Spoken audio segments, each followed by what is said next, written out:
Buenos días, ¿cómo amanecen? Bienvenidos a este canal sobre las reflexiones bíblicas que estamos adelantando los días martes y jueves sobre el tema del libro de los Salmos. Recuerden, ya el día de hoy vamos al Salmo número 45 del segundo texto del libro de los Salmos. El Salmo del día de hoy, Salmo 45, es un salmo de los que podríamos llamar bonitos, bonitos, dentro del contexto de la Biblia máxime, después de el martes próximo anterior, donde en el Salmo 44 nos planteaban una realidad que nos dejaba simplemente como ropa de trabajo. Nos dejaron más tallados que una escultura. Pues bien, ahora en el Salmo 45 tenemos un panorama totalmente diferente. Les decía, es un salmo de esos que podríamos clasificar como bonito, hermoso, agradable, qué bueno. Y es un salmo donde intervienen tres personajes. Aparece el príncipe, aparece la esposa y aparece la hija del rey. Una cosa extraordinaria, una cosa tremenda, fuerte. Pero bueno, que sea la palabra de Dios la que nos ilustre sobre el Salmo 45 y el Espíritu Santo que nos permita hacer una reflexión conforme a esa palabra. Padre, te damos gracias por este día, gracias por este tiempo que tú nos das. Gracias porque has puesto en nuestros corazones tanto el querer como el hacer. Gracias, Padre, porque nos permites a través del Espíritu Santo enamorarnos, escudriñar sobre tu palabra, reflexionar sobre ella. Señor, ten misericordia de nosotros, por cuanto no sabemos cómo pedir ni sabemos cómo hemos de obrar ante ciertas situaciones. Ten misericordia de nosotros porque en ocasiones somos rebeldes. Ten misericordia de quienes no te conocen. Ten misericordia del mundo, Señor. Guíanos, oriéntanos, ministranos, Padre. Ten misericordia y guarda a nuestros seres amados, así como a quienes nos aman. Guíalos y guíanos, Señor, a través de tu palabra. Danos fortaleza y dominio propio. Ten misericordia, Señor, de aquellos que no te conocen.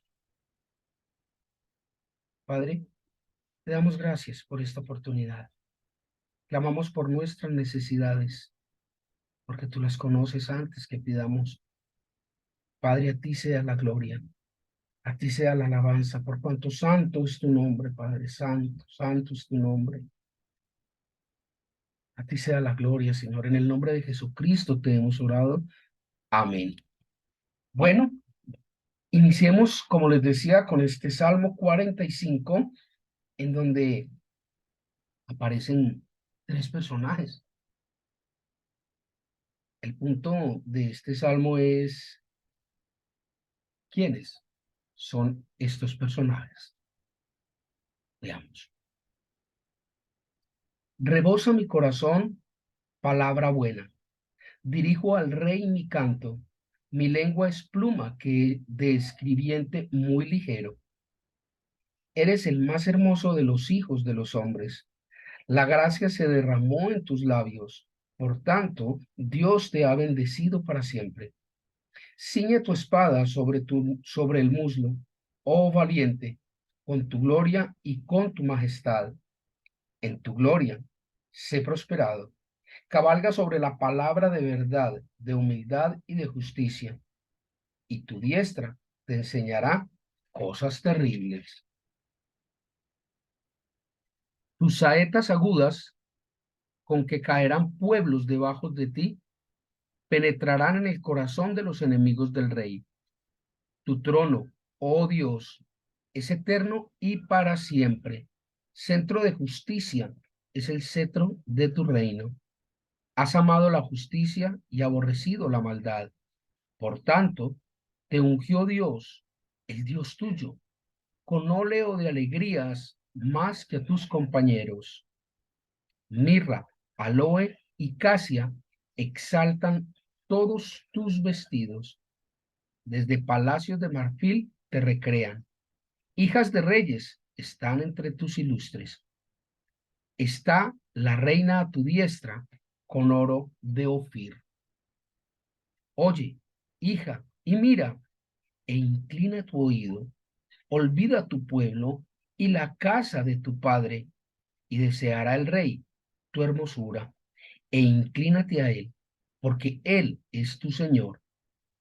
Y las hijas de Tiro vendrán con presentes, implorarán tu favor, los ricos del pueblo. Toda gloriosa es la hija del rey en su morada, de brocado de oro es su vestido, con vestidos bordados será llevada al rey, vírgenes irán en pos de ella, compañeras suyas serán traídas a ti, serán traídas con alegría y gozo, entrarán en el palacio del rey. El lugar de tus padres serán tus hijos, y quienes harás príncipes en toda la tierra. Haré perpetua la memoria de tu nombre en todas las generaciones, por lo cual te alabarán los pueblos eternamente y para siempre.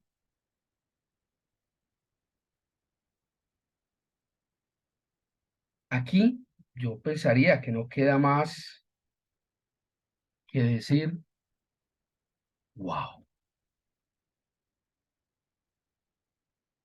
wow.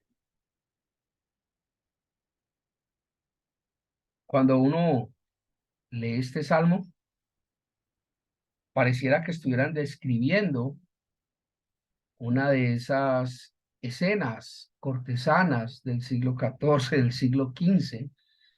Uno se imagina castillos y reyes y príncipes y princesas y una cantidad de cosas.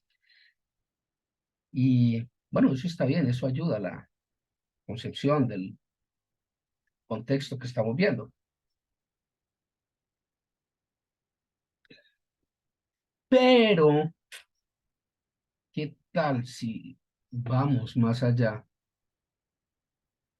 Y al ser un, aparte de la Biblia, ¿qué mejor referente, qué mejor contexto global que la misma Biblia?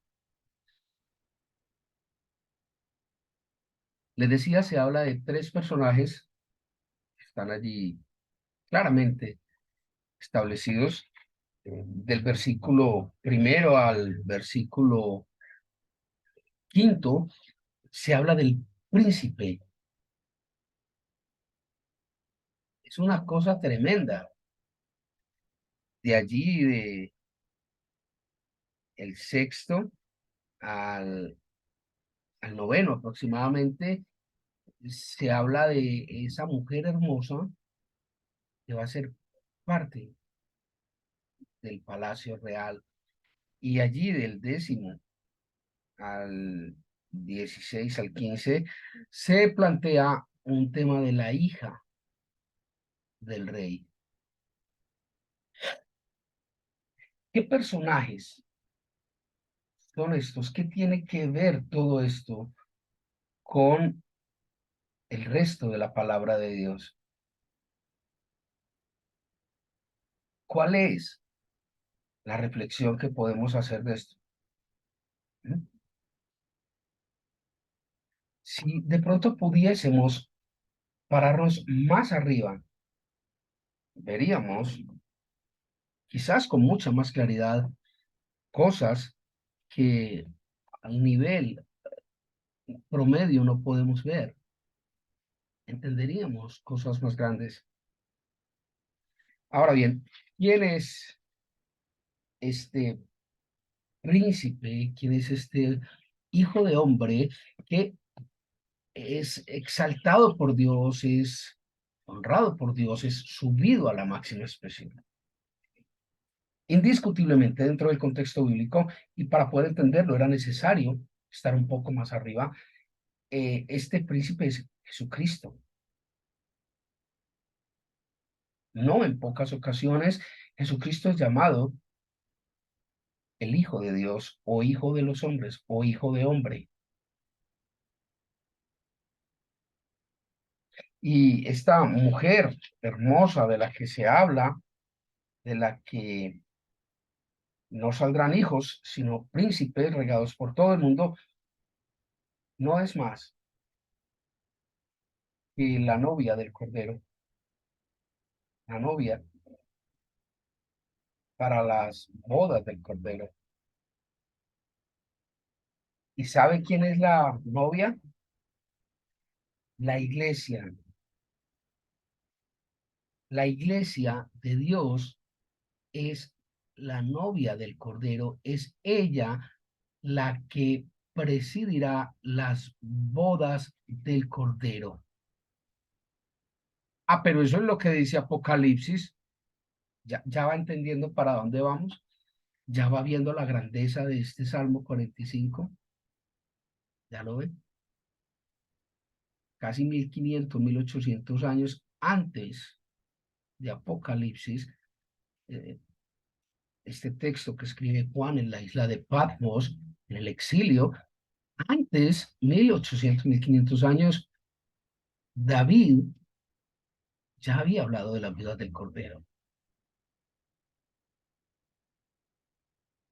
Ahora bien, ¿en qué parte encaja la novia del Cordero, las bodas del Cordero, dónde encajan con la hija de Dios?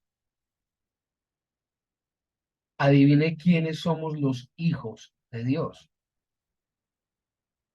Precisamente, la novia del Cordero. ¿Quiénes vamos a las bodas del Cordero? Los hijos de Dios. Y Dios manifiesta a través del salmista una cantidad de planteamientos, una cantidad de esquemas que son muy, muy, muy claros. No permite ambigüedad sobre nosotros. Mire allí en el versículo 10 con qué amor y con qué delicadeza Dios se dirige a su hija, a su iglesia, a nosotros. Mire lo que dice. Oye, hija, y mira, e inclina tu oído. Olvida tu pueblo. Deje todo lo que ha conocido. Deje todo ese esquema en el que usted se ha metido.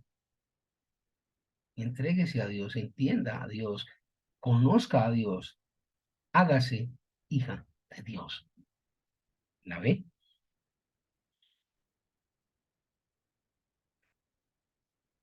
Y deseará el rey tu hermosura. ¿Estamos viendo? Ahora bien, la novia llega al príncipe, a Jesucristo, la iglesia llega a Jesucristo, a través de Jesucristo llegamos al Padre, a Dios Todopoderoso. Dios encuentra grado en nosotros y empieza a aparecer una cantidad de cosas en beneficio o en virtud de que me he hecho la hija de Dios. ¿Qué cosas empiezan a aparecer? Es allí lo que el salmista nos trae a reflexión. Miremos,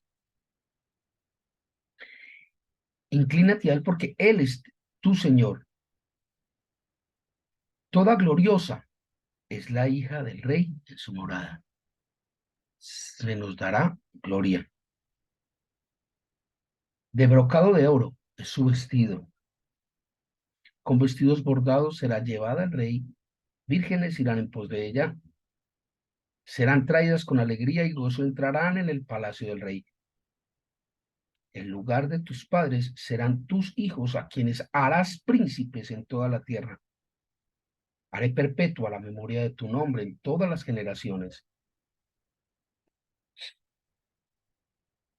Está viendo la grandeza, está viendo todo el proceso que hay detrás de esto, de lo que parecía ser quizás un cuento muy bonito de un matrimonio, de un vínculo familiar. Está describiendo el salmista, la iglesia, los hijos de Dios, las bodas del Cordero y el final de su iglesia. Ahora bien, esto, como les decía al principio, puede sonar muy bonito, puede verse muy bonito, puede entenderse hasta muy bonito, pero como siempre en nuestras reflexiones terminamos con una de esas preguntas incómodas, con una de esas preguntas que en ocasiones lo llevan a uno a preguntarse cómo veníamos de bien y vea usted cómo quedamos. Bueno, pues de alguna manera la idea de la palabra de Dios es esa, revolcarnos, cuestionarnos, revisarnos. La pregunta es, ¿usted considera que es parte de la iglesia o no? ¿Usted considera que usted es la novia del Cordero o es simplemente una amiga que le coquetea?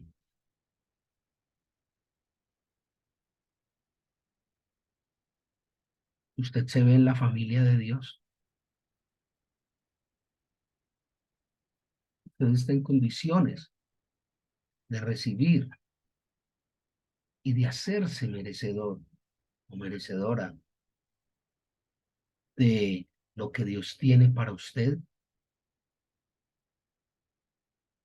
¿O simplemente usted es de los que piensa que todos somos hijos de Dios y todos vamos a caber en el cielo? Buen punto. Pero la Biblia dice otra cosa.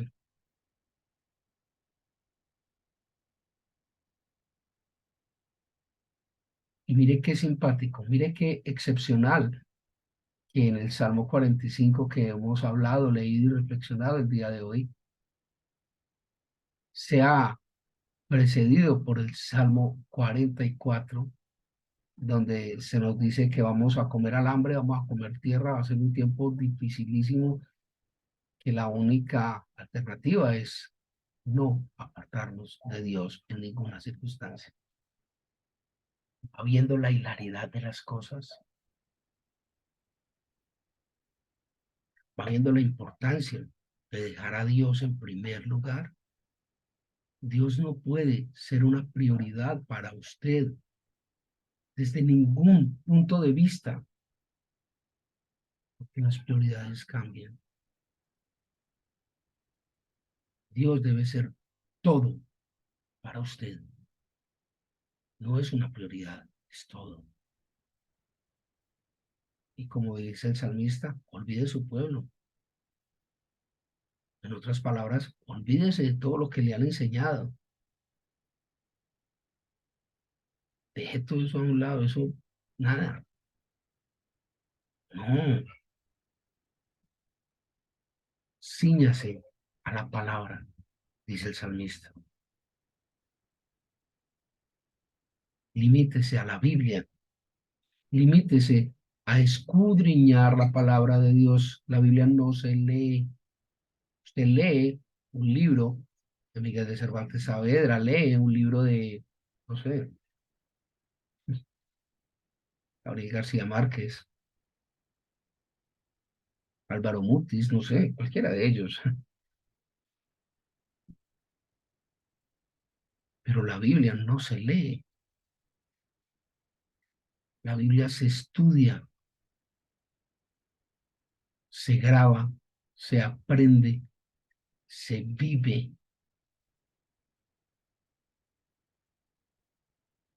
No importa qué le haya enseñado el mundo, no importa si fue su papá, su mamá, sus amigos, si fue YouTube, si fue Google, si fue un sacerdote, si fue un pastor. La verdad no importa. Lo que importa es que usted se aferre a la palabra de Dios, estudie y conozca la verdad. Recuerde Romanos 10, creo. La fe es por el oír y el oír la palabra de Dios.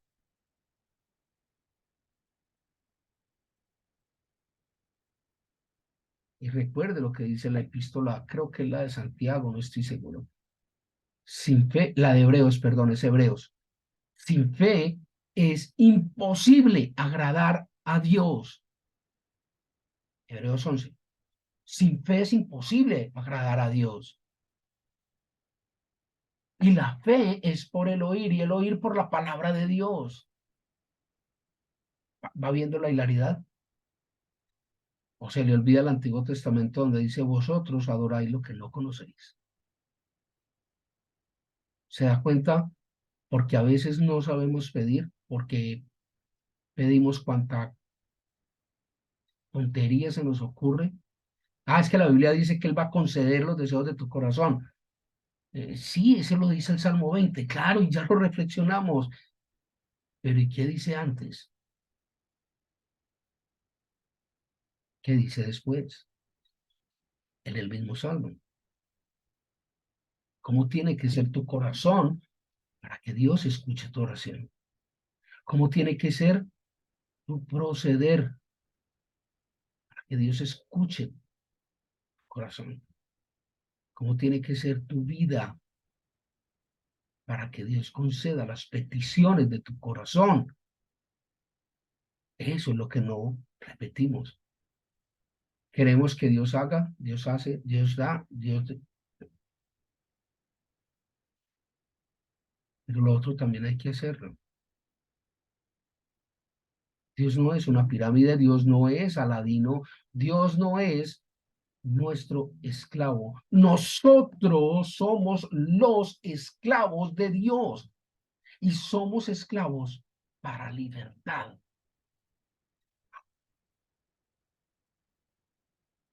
De manera, mis muy queridos y mis muy queridas,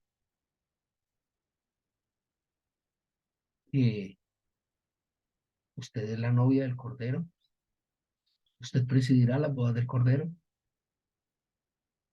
o no es la novia, o es una amiga con derechos, o es una amiga que le coquetea, o lo que es infinitamente peor, ni siquiera llega a ser amiga, es una conocida, o ni siquiera eso. Esa es una pregunta que usted debe hacerse. No se trata de creer en Dios de cualquier manera. Lo importante es creer.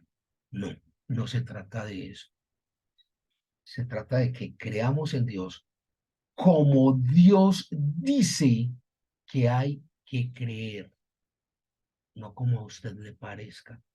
Y para saber cómo dice Dios que debemos creer, la fe es por el oír y el oír por la palabra de Dios. Y sin fe es imposible agradar a Dios.